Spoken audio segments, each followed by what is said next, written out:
ಆತ್ಮ ನಮಸ್ತೆ. ಪ್ರತಿದಿನ ಮಲಗುವುದಕ್ಕೂ ಮುನ್ನ ಇದನ್ನ ಒಮ್ಮೆ ಕೇಳಿ. ನಿಮ್ಮ ಜೀವನ ಹೇಗೆ ಬದಲಾಗುತ್ತದೆ ಎಂದು ನೀವೇ ಕಾದು ನೋಡಿ. ಸಿಹಿ ಜೇನು ಚಾನೆಲ್ಗೆ ಸ್ವಾಗತ. ನೀವು ನಮ್ಮ ಚಾನೆಲ್ನ ಹೊಸದಾಗಿ ನೋಡ್ತಾ ಇರೋರಾಗಿದ್ರೆ ಸಬ್ಸ್ಕ್ರೈಬ್ ಮಾಡಿ, ಪಕ್ಕದಲ್ಲಿರೋ ಬೆಲ್ ಐಕಾನ್ ನ ಕ್ಲಿಕ್ ಮಾಡಿ. ಹಾಗಾಗಿ ನಮ್ಮ ಎಲ್ಲಾ ವಿಡಿಯೋ ಅಪ್ಡೇಟ್ಸ್ ನಿಮಗೆ ಸಿಗುತ್ತೆ. ಅತ್ಯದ್ಭುತ ಅನುಭವಕ್ಕೆ ದಯವಿಟ್ಟು ಇಯರ್ಫೋನ್ ಬಳಸಿ. ನಾವು ದಿನನಿತ್ಯ ನೂರಾರು ಯೋಚನೆಗಳನ್ನ ಮಾಡ್ತಾ ಇರ್ತೀವಿ. ಅದರಲ್ಲಿ ಪಾಸಿಟಿವ್ ಯೋಚನೆಗಳು ಅಂದ್ರೆ ಸಕಾರಾತ್ಮಕ ಯೋಚನೆಗಳು ಅಥವಾ ನೆಗೆಟಿವ್ ಯೋಚನೆಗಳು ಅಂದ್ರೆ ನಕಾರಾತ್ಮಕ ಯೋಚನೆಗಳು. ಒಂದು ಬೆಳಿಗ್ಗೆ ಎದ್ದಾಗ ಯಾವುದೇ ಕಾರಣ ಇಲ್ಲದೆ ಬೇಸರ, ತಳಮಳ, ತೃಪ್ತಿ ಇಲ್ಲದ ಜೀವನ ಅಂತ ಎಷ್ಟು ಜನಕ್ಕೆ ಅನಿಸ್ತಾ ಇದೆ. ಈ ರೀತಿ ವರ್ಷಕ್ಕೆ 2 ಸತಿ ಅನ್ಸಿದ್ರು ನೀವು ಮಲಗೋಕು ಮುಂಚೆ ಕೆಲ ವಿಷಯಗಳನ್ನ ಮಾಡೋದು ಬಹಳ ಮುಖ್ಯ. ನಿದ್ದೆಯಲ್ಲಿ ಗೊತ್ತಿದ್ದೋ ಗೊತ್ತಿಲ್ಲದೆಯೋ ನಕಾರಾತ್ಮಕ ವಿಷಯಗಳಿಗೆ ಒತ್ತು ಕೊಡ್ತಾ ಇರಬಹುದು. ದಿನದಲ್ಲೂ ಕೊಡಬಹುದು, ಆದ್ರೆ ಅಡಚಣೆಗಳಿರುತ್ತವೆ. ಆದ್ರೆ ರಾತ್ರಿ ಹೊತ್ತಲ್ಲಿ ಯಾವ ಡಿಸ್ಟರ್ಬೆನ್ಸ್ ಇಲ್ಲದೆ ನಮ್ಮ ಯೋಚನಾ ಲಹರಿ ಸರಾಗವಾಗಿ ಸಾಗ್ತಾ ಇರತ್ತೆ. ಹಾಗಾಗಿ ನಾವು ಮಲಗುವ 10 ನಿಮಿಷಕ್ಕೆ ಮೊದಲು ಪಾಸಿಟಿವ್ ಆಲೋಚನೆಗಳನ್ನ ಮಾಡಬೇಕು. ಏಕೆಂದರೆ ನಾವು ನಿದ್ದೆ ಮಾಡಿದಾಗ ನಮ್ಮ ಸಬ್ ಕಾನ್ಶಿಯಸ್ ಮೈಂಡ್ ಅಂದ್ರೆ ನಮ್ಮ ಸುಪ್ತ ಮನಸ್ಸು ಆಕ್ಟಿವ್ ಆಗಿರುತ್ತೆ. ಆ ಸಮಯದಲ್ಲಿ ಪಾಸಿಟಿವ್ ವೈಬ್ರೇಷನ್ಸ್ ನ ಸಬ್ ಕಾನ್ಶಿಯಸ್ ಮೈಂಡ್ ಗೆ ಕಳಿಸಿದ್ರೆ ಅದು ಅದರ ಬಗ್ಗೆ ದೃಷ್ಟಿ ಹರಿಸಿ ನಮ್ಮ ಜೀವನದಲ್ಲಿ ಸಾಧ್ಯವಾಗೋ ಹಾಗೆ ಮಾಡುತ್ತೆ. ಈಗ ನಾವು ಹೇಗೆ ಪಾಸಿಟಿವ್ ಆಗಿ ಆಲೋಚನೆಗಳನ್ನ ಮಾಡಬಹುದು ಅಂತ ಹೇಳ್ತೀನಿ. ಇದಕ್ಕೆ ಒಂದು ಉದಾಹರಣೆ. ಯಾರಾದ್ರೂ ಕಾಯಿಲೆಯಿಂದ ಬಳಲ್ತಾ ಇದ್ರೆ ಅವರು ನಾವ್ ಈ ಕಾಯಿಲೆಯಿಂದ ಮುಕ್ತರಾಗಬೇಕು ಅಂತ ಹೇಳ್ಕೊಳ್ಬಾರ್ದು. ಕಾಯಿಲೆ, ರೋಗ ಇದೆಲ್ಲ ನೆಗೆಟಿವಿಟಿನ ಸೂಚಿಸುತ್ತೆ. ಇದ್ರ ಬದಲಾಗಿ ನಾನು ಆರೋಗ್ಯವಾಗಿದ್ದೇನೆ ಈ ರೀತಿ ಪಾಸಿಟಿವ್ ಆಗಿ ಹೇಳ್ಕೊಳ್ಬೇಕಾಗತ್ತೆ.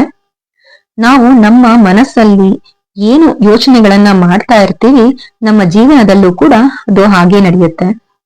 ಇದಕ್ಕೆ ಕೆಲವೊಂದು ನಿದರ್ಶನಗಳನ್ನ ಕೊಡ್ತಾ ಬರ್ತೀನಿ ನಾನು. ಪಾಸಿಟಿವ್ ಅಫರ್ಮೇಶನ್ಸ್ ಹೇಗಿರ್ಬೇಕು ಅಂತ ನೀವು ನನ್ ಜೊತೆ ರಿಪೀಟ್ ಮಾಡ್ತಾ ಹೋಗಿ. ಈ ದಿನ ಬಹಳ ಅದ್ಭುತವಾದ ದಿನ. ನಾನು ಪರಿಪೂರ್ಣವಾಗಿ ಆರೋಗ್ಯವಾಗಿದ್ದೇನೆ. ನನ್ನ ದೇಹ, ಮನಸ್ಸು, ನನ್ನ ಭಾವನೆಗಳು ಎಲ್ಲವೂ ಆರೋಗ್ಯವಾಗಿವೆ. ನಾನು ಬಹಳ ಸಂತೋಷವಾಗಿದ್ದೇನೆ. ನನ್ನನ್ನು ನಾನು ಪ್ರೀತಿಸುತ್ತೇನೆ. ಹಣವು ಊಹಿಸದೇ ಇರುವ ರೀತಿಯಲ್ಲಿ ನನಗೆ ಸಿಗುತ್ತಿದೆ. ನಾನು ಹಣವನ್ನು ಗೌರವಿಸುತ್ತೇನೆ. ಹಣವು ಗಂಗಾ ಪ್ರವಾಹದಂತೆ ನನ್ನಲ್ಲಿ ಹರಿದು ಬರುತ್ತಿದೆ. ಈ ವಿಶ್ವದಲ್ಲಿರುವ ಎಲ್ಲಾ ಸಂಪತ್ತಿಗೂ ನಾನು ಅರ್ಹನಾಗಿದ್ದೇನೆ. ಹಣ ನನ್ನ ಜೀವನದಲ್ಲಿ ಸದಾಕಾಲ ಇರುತ್ತದೆ. ನನಗೆ ಅವಶ್ಯಕತೆ ಇರುವ ಸಂದರ್ಭಗಳಲ್ಲಿ ವಿಶ್ವವು ನನಗೆ ಸಹಾಯ ಮಾಡುತ್ತಿದೆ. ನನ್ನ ಜೀವನವನ್ನು ಪರಿಪೂರ್ಣವಾಗಿ ಮಾಡಿದ್ದಕ್ಕೆ ಈ ವಿಶ್ವಕ್ಕೆ ಧನ್ಯವಾದ ತಿಳಿಸುತ್ತೇನೆ. ಯಾವಾಗಲೂ ಒಳ್ಳೆಯ ವಿಷಯವನ್ನ ಆಲೋಚನೆ ಮಾಡುತ್ತಿರುವ ನನ್ನ ಮನಸ್ಸಿಗೆ ಧನ್ಯವಾದಗಳು.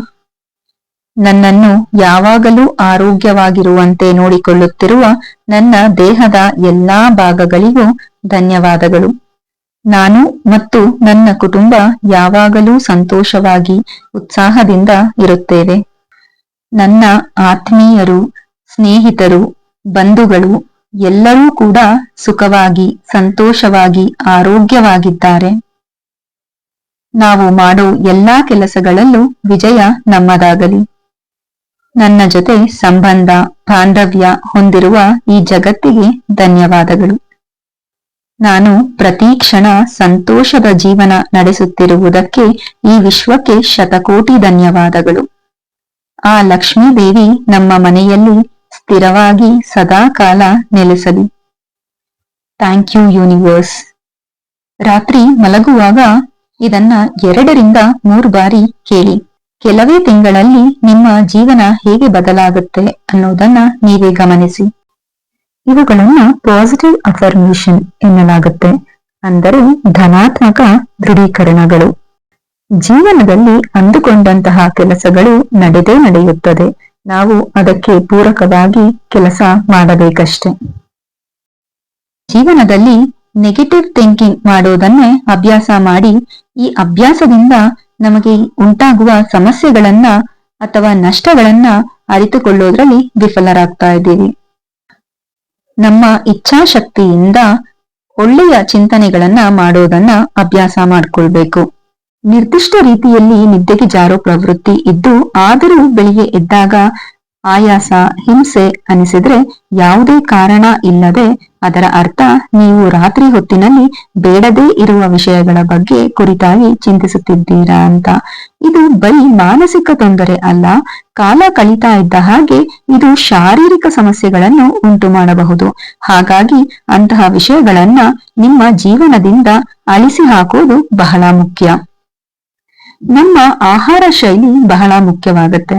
ನಾವು ಹೊರಗಿನ ತಿಂಡಿ ತಿನಿಸುಗಳನ್ನ ಆದಷ್ಟು ಕಡಿಮೆ ಮಾಡಬೇಕು ಮತ್ತು ಹಸಿರು ತರಕಾರಿಗಳನ್ನು, ಕಾಳುಗಳನ್ನು ಹೆಚ್ಚಾಗಿ ಸೇವಿಸಬೇಕು. ನಮ್ಮ ಊಟಕ್ಕೂ ಮಲಗುವುದಕ್ಕೂ 2 ತಾಸಿನ ಅಂತರವಿರಬೇಕು. ರಾತ್ರಿ ಮಲಗುವ ಮುನ್ನ ನಸು ಬೆಚ್ಚಗಿನ ನೀರಿನ ಸ್ನಾನ ಬಹಳ ಮುಖ್ಯ. ಸ್ನಾನದಿಂದ ನಮ್ಮ ದೇಹ ಮಾತ್ರ ಶುಚಿಯಾಗೋದಿಲ್ಲ, ನಮ್ಮ ಮನಸ್ಸು ಕೂಡ ತಿಳಿಯಾಗುತ್ತೆ. ನಾವು ಮಲಗುವ ದಿಕ್ಕು ಕೂಡ ಅಷ್ಟೇ ಮುಖ್ಯವಾಗುತ್ತೆ. ನಮ್ಮ ಭಾರತದಲ್ಲಿ ಉತ್ತರಕ್ಕೆ ತಲೆ ಹಾಕಿ ಮಲಗಬಾರದು. ಕಾರಣ ನಮ್ಮ ದೇಹ ಅಡ್ಡಭಂಗಿಯಲ್ಲಿದ್ದಾಗ ನಿಧಾನವಾಗಿ ರಕ್ತ ಮೆದುಳಿನ ಕಡೆ ಸಂಚರಿಸುತ್ತೆ. ಹೀಗೆ ಮೆದುಳಿನಲ್ಲಿ ರಕ್ತದೊತ್ತಡ ಹೆಚ್ಚಾಗುತ್ತೆ. ನಮ್ಮ ರಕ್ತನಾಳಗಳು ಬಹಳ ಸೂಕ್ಷ್ಮ. ಇದರಿಂದ ಬ್ರೈನ್ ಹ್ಯಾಮರೇಜ್ ಕೂಡ ಆಗಬಹುದು. ಹೀಗೆ ನಿದ್ದೆಯಲ್ಲೇ ಸತ್ತವರ ಉದಾಹರಣೆಗಳು ನಮ್ಮಲ್ಲಿವೆ. ನಾವು ಮಲಗಿದಾಗ ಲಂಬವಾದ ಭಂಗಿಯಲ್ಲಿದ್ರೆ ಈ ರೀತಿಯಾಗೋದಿಲ್ಲ. ಇದು ಜಾಗ್ರಫಿಕಲ್ ಬೌಂಡ್ರಿ ಮೇಲೆ ಅವಲಂಬಿತವಾಗಿರುತ್ತೆ. ಅದೇ ನಾವು ಆಸ್ಟ್ರೇಲಿಯಾ ಹೋದ್ರೆ ದಕ್ಷಿಣಕ್ಕೆ ತಲೆ ಹಾಕಿ ಮಲಗಬಾರದು. ಇನ್ನ ಯಾರು ಯಾವಾಗ ಸಾಯ್ತೀವಿ ಅಂತ ಗೊತ್ತಿಲ್ಲ. ನಾವು ಸಾಯೋದಕ್ಕೆ ಇನ್ನೊಂದು ನಿಮಿಷ ಮಾತ್ರ ಇದೆ ಅಂತ ಅನ್ಕೊಳ್ಳೋಣ. ಈಗ ಹಾಸಿಗೆ ಮೇಲೆ ಕೂತು ಯೋಚನೆ ಮಾಡಿ, ನಾನು ಇವತ್ತು ಏನ್ ಮಾಡಿದೆ, ಕಳೆದ 24 ಗಂಟೆಗಳನ್ನ ನಾನು ಹೇಗೆ ನಿಭಾಯಿಸಿದೆ, ಅದಕ್ಕೆ ಏನಾದ್ರೂ ಮೌಲ್ಯ ಇದೆಯಾ ಅಂತ ಯೋಚಿಸಿ. ಹೀಗೆ ಮಾಡಿದ್ರೆ ನಾವು ಯೋಗ್ಯವಾದ ಬದುಕನ್ನ ಬದುಕ್ತೀವಿ. ಸಣ್ಣ ವಿಷಯಗಳನ್ನ ನಿರ್ಲಕ್ಷಿಸಬೇಡಿ. ಯಾರಿಗಾದ್ರೂ ಕ್ಷಮೆ ಇಲ್ಲ ಧನ್ಯವಾದ ತಿಳಿಸೋದಕ್ಕಿದ್ರೆ ಕೂಡಲೇ ತಿಳಿಸಿ. ಮರುಕ್ಷಣ ಏನಾಗತ್ತೆ ಅನ್ನೋದು ನಮ್ ಕೈಯಲ್ಲಿಲ್ಲ. ಇನ್ನ ಬೆಳಿಗ್ಗೆ ಎದ್ದಾಗ ಒಂದು ಸಣ್ಣ ಮುಗುಳನಗೆಯೊಂದಿಗೆ ಎದ್ದೇಳಿ. ಇವತ್ತು ಮಲಗ್ದೋರು ನಾಳೆ ಎದ್ದೇಳ್ತೀವಿ ಅನ್ನೋ ಗ್ಯಾರಂಟಿ ಇಲ್ಲ. ರಾತ್ರಿ ಮಲಗ್ದೋರಲ್ಲಿ 2.5 ಲಕ್ಷ ಜನ ಸಾಯ್ತಾರೆ. ಆದ್ರೆ ನಮ್ಗೆ ಇನ್ನ ಒಂದು ಅವಕಾಶ ಇದೆ. ನಾವು ಖುಷಿ ಪಡೋದಕ್ಕೆ ಇನ್ನ ಒಂದು ಕಾರಣ ಇದೆ. ನಮ್ಗೆ ಇಷ್ಟವಾದ 4-5 ಜನ ಎದ್ದಿದಾರ, ಅದಕ್ಕೂ ಸಂಭ್ರಮಿಸೋಣ. ನಿಮ್ಮ ಇಡೀ ದಿನ ಸುಖಕರವಾಗಿರುತ್ತೆ. ನಮ್ಮ ಮನಸ್ಸು ತಿಳಿ ಹಾಳೆ ಇದ್ದ ಹಾಗೆ. ನಾವು ನಮ್ಮ ಮನಸ್ಸಿಗೆ ಯಾವ ವಿಷಯವನ್ನ ಕೊಡ್ತೀವಿ ಅದರ ಕುರಿತಾಗಿ ಯೋಚನೆ ಮಾಡೋದೇ ನಮ್ಮ ಮನಸ್ಸಿನ ಕೆಲಸ. ನಾವು ಒಳ್ಳೆಯ ವಿಷಯವನ್ನ ಕೊಟ್ರೆ ಅದು ಒಳ್ಳೆಯ ವಿಷಯದ ಬಗ್ಗೆ ಕುರಿತಾಗಿ ಆಲೋಚನೆಗಳನ್ನ ಮಾಡ್ತಾ ಹೋಗುತ್ತೆ. ಅದೇ ನಾವು ಕೆಟ್ಟ ವಿಷಯವನ್ನ ಕೊಟ್ರೆ ನಮ್ಮ ಮನಸ್ಸು ಅದೇ ಹಾದಿಯಲ್ಲೇ ಯೋಚನೆ ಮಾಡ್ತಾ ಹೋಗುತ್ತೆ. ಸೊ ಇಲ್ಲಿ ವಿಷಯವನ್ನ ಕೊಡ್ತಾ ಇರೋರು ನಾವೇ. ನಾವು ನಮ್ಮ ಮನಸ್ಸಿಗೆ ಒಂದು ವಿಷಯವನ್ನ ಕೊಟ್ರೆ ಅದು 2 ವಿಷಯಗಳನ್ನಾಗಿ ಮಾಡುತ್ತೆ. ಅದೇ ನಾವು 2 ವಿಷಯಗಳನ್ನ ಕೊಟ್ರೆ 4 ವಿಷಯಗಳನ್ನಾಗಿ ಮಾಡ್ತಾ ಹೋಗುತ್ತೆ. ಹೀಗೆ ಯೋಚನೆ ಮಾಡುತ್ತಾ ಮಾಡುತ್ತಾ ಜೇಡರ ಬಲೆಯ ಹಾಗಾಗತ್ತೆ. ನಿನ್ನ ಭಾಗ್ಯದಲ್ಲಿ ಏನಿದೆಯೋ ಅದು ನಿನ್ನ ಪಾಲಿಗೆ ಸಿಕ್ಕಿ ಸಿಗುತ್ತದೆ. ನಿನ್ನದಲ್ಲದ ಯಾವುದೊಂದು ವಿಚಾರವೂ ಕೂಡ ನೀನು ಎಷ್ಟೇ ಪ್ರಯತ್ನ ಪಟ್ಟರೂ ನಿನಗೆ ಸಿಗುವುದಿಲ್ಲ. ಚಿಂತೆ ಮಾಡುವುದನ್ನು ಬಿಟ್ಟು ಈ ಜೀವನದಲ್ಲಿ ಬರುವುದೆಲ್ಲವನ್ನೂ ಬರುವ ರೀತಿಯಲ್ಲೇ ಸ್ವೀಕರಿಸು. ಮನುಷ್ಯ ತಾನು ಮಾಡಿದ ಕರ್ಮವನ್ನು ಈ ಜನ್ಮದಲ್ಲಿ ಅಥವಾ ಮರುಜನ್ಮದಲ್ಲಿ ಅನುಭವಿಸುವುದು ಶತಸಿದ್ಧ ಎನ್ನುವ ಜ್ಞಾನವನ್ನು ಯಾವಾಗ ಅರ್ಥ ಮಾಡಿಕೊಳ್ಳುತ್ತಾರೋ ಆಗ ಈ ಪ್ರಪಂಚ ಬದಲಾವಣೆಯ ಹಾದಿಯಲ್ಲಿ ಸಾಗುತ್ತದೆ.